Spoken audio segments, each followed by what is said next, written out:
sabak. Pinisi nga mo.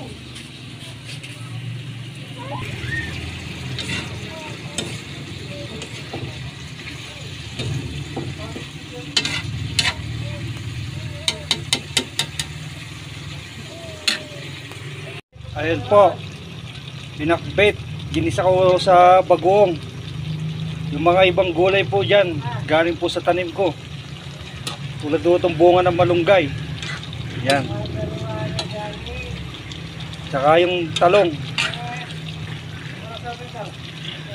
Ayan po. Tsaka ko nilagyan ng piniritong tilapia. Ayan po siya. Maya maya po, luto na yan.